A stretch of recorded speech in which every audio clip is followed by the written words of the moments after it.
Hello Internet! Gino, aka That Pinguino, here again with another Deepish Look. This time I'm taking a look at Riven for the PC. And first off, I want to apologize for not getting a video up in quite some time. I started a podcast recently, Deep Listens. It is available on iTunes. You can also find it at deeplistens.libsyn.com. And I posted some of the early podcasts on my YouTube channel as well in a very minor video form. And playing games for the podcast has eaten up a lot of my time when I would have been making videos. Also, I started a ridiculous, stupid challenge with one of the moderators of GiantBomb.com. For his part of the bargain, he has to play Final Fantasy VIII to completion, the first Final Fantasy game he's ever played. And for my part of this devil's bargain, I had to play Myst. Now, I beat Myst in a few days, and because of that, I was kind of left with not a lot to do. That wasn't really fair because Final Fantasy VIII is kind of a 40-hour game, and so I've taken Riven into my burden as well to make things fair. So, as a result, I'm going to try and kill two birds with one stone here and play some Riven and make a video out of it. So, I will still have things to say about it, like it was a regular Deepish Look, but I will try to actually make progress here as well. So one of the cool things about Riven is that, like most modern open world games, and also games like the Soul series, I guess that's an open world in a certain sense.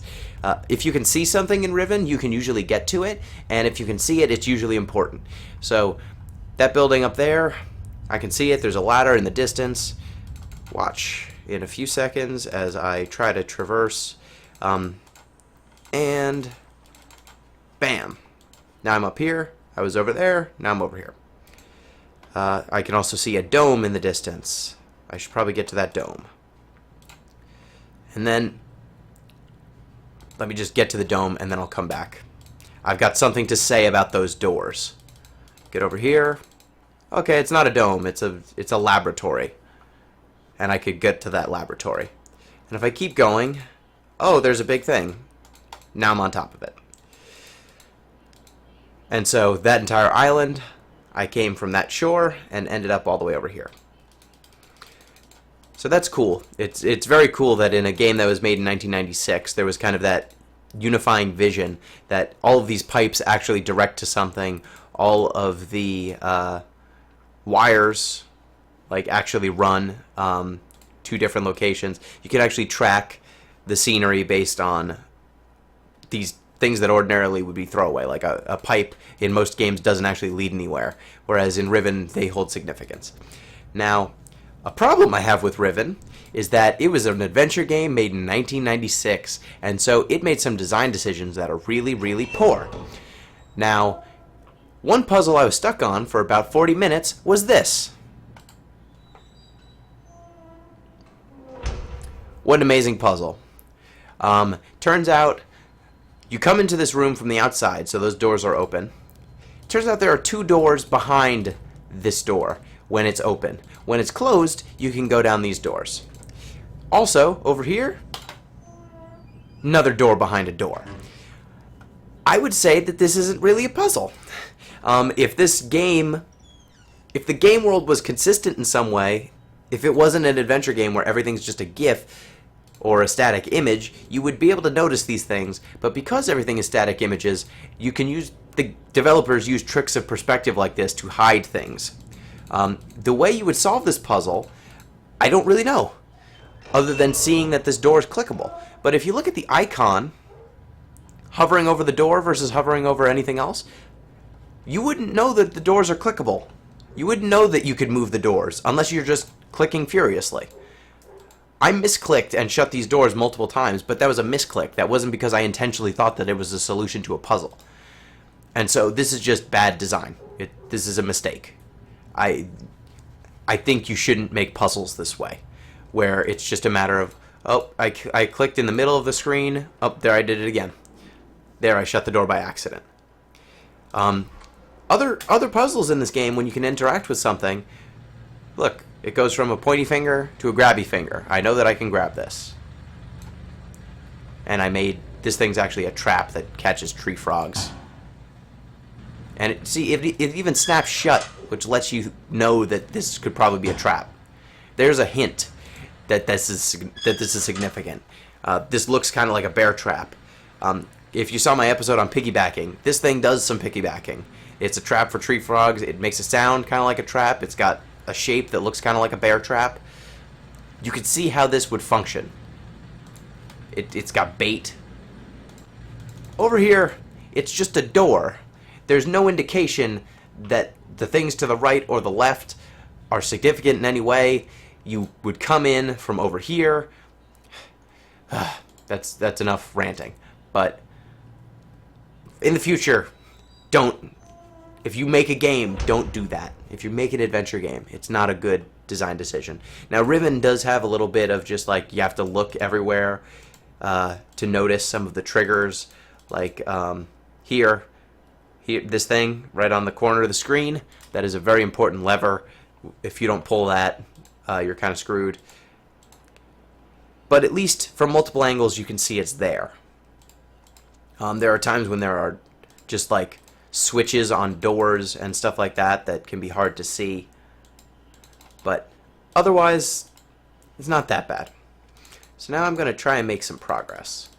So I think I unlocked this. Yep, I did. So getting into this lab was a problem at first. I had to capture a frog and turn off a fan and go in through a vent. Can I even see the vent anymore? The vent was above. Yeah, there's the vent. I went in through this vent, read this book. This book gave me a bunch of clues. There are these wooden eyes that have numbers on them. Oh, here's a cool thing about Riven. It has its own number system. So this is the number 1, I believe. Yeah, it's the number 1. The number system basically goes 1 to 5. And then it's base 5, so it's 5 repeat. Basically, the symbol for 6 is the symbol for 1 plus the symbol for 5, and so on and so forth after that. So you kind of figure out the number system by some translations and stuff. Like, okay, that doesn't have any more numbers on it, but there are other things that have multiple numbers. Like, oh, that has the number 5 right on it. Whoops. Jump back. So the numbers, there you go. That's the number 5. It's that square with a line across it. And then, so for other numbers, you get stuff like this. So I'm guessing that this is 99, or the 99th. So that is the symbol for 4. This line that goes up and over, this symbol across is the symbol for 5. So 5 plus 4, you get 9. And then it's 2 clobbed together, so I'm guessing it's 99. Yeah, figuring out numbers in this game is a big deal, and it's kind of fun. Go over here. Now let's try and make some real progress. Are there 3 doors in this area? Okay, 1 door. 2 door. 1 door, 2 door. Yeah, there's just 2 doors, I think. Go over here.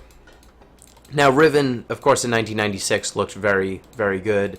It was made in a time where pre-rendered images were pretty legit. How do I? Oh no! Don't tell me I can't get. There was a I guess it wasn't a monorail. There was a bi-rail over here that I used before to get to another area, and it looks like it's gone because I rode it before. So how do I get back to that area? Oh. And this is the problem with Riven. You can just be stuck clicking around. Oh, no. I want to open the door. There we go. Okay. Stuck clicking around, hoping to find some kind of clue. So, over here. This was a shortcut. Riven uses kind of, in modern terms, I guess people would just say Dark Souls-y shortcuts. I turned this wheel, it made this different colored section move out. So this was actually an area that I got to at the very beginning of the game. Like the very first place you go to is over here, this is where you start with this scene. And so, solved a bunch of puzzles. I've gotten pretty good at clicking my way through these things. Okay, this is an important thing, it seems like. I should write this down. Okay, looks like I have it written down. Cool. A lot of paper notes for Riven. Come over here. I don't think I've been over here. Wait, maybe I have. Maybe I definitely have. Okay, this is where that's where I came from. Get back up here. Oh, there's another... Okay, there's another door over here. Does this lead me to anything important? Oh. That's that room I went through a few moments ago. That doesn't seem important. But there's a... Wait, maybe it is. There's a spinning dome. A big running theme has been turning those spinning domes off. Now here's a part where I wish I could see where that walkway comes from. It seems to come from the water? I'm not sure exactly where... Yeah, it comes from kind of over there. I'm not sure where that is relative to where I am right now. Looks like it's something by the water. So yeah, Riven's a lot of clicking around and wandering. I was hoping to make some more progress, but the monorail that I expected to be here wasn't here. And so now I need to backtrack a whole bunch. Oh wait, is this... Nope. Nope, that's not progress. Oh my goodness. Well, let me backtrack all the way then. Oh, that's not where I want to go. Yeah, Riven... For as cool as the world is, almost everything is completely invented fiction. So instead of using different things from the real world that you could maybe recognize, outside of minecarts, whole lot of minecarts, Riven does not use ordinary language to communicate. It doesn't use symbols that you could recognize from the real world, and so it makes navigating really hard and noticing what is or is not a puzzle pretty difficult, because just everything's so foreign that you have to do so much translation to even understand what something's supposed to be. The graphics don't really help, but I don't think the game was even intended to necessarily be easily understood. It very clearly wasn't. And that's it's a big friggin' barrier to entry. I did come out of that. I don't see a way back in, unfortunately. I found a secret passageway that leads out of this thing's mouth, but I don't seem to be able to open it. It's not, which is a bummer. Oh, there's a spinny thing. And there's another walkway. Oh, but going up that walkway doesn't help, because I can't get up here. Okay. Well, looks like I'm going to have to redo a bunch of work to find out where it was. So that's the Riven, the authentic Riven experience. Now I'm going to retrace all of my steps and hope that I maybe find something resembling progress. So, hope you enjoyed this deepish look of Riven. It's great and terrible at the same time, just like Oz, the wizard, not Australia. So, till next time, I hope you enjoyed this deepish look. Don't play Riven. Or play Riven. I don't know. It's up to you. You do what you want. I clicked this thing. I don't know what it does. Oh, there's some weird dinosaur-looking things. Ugh. Until next time, thank you for watching this deep-ish look of deepish look of Riven. This game's going to kill me or drive me insane. Thank you. Goodbye.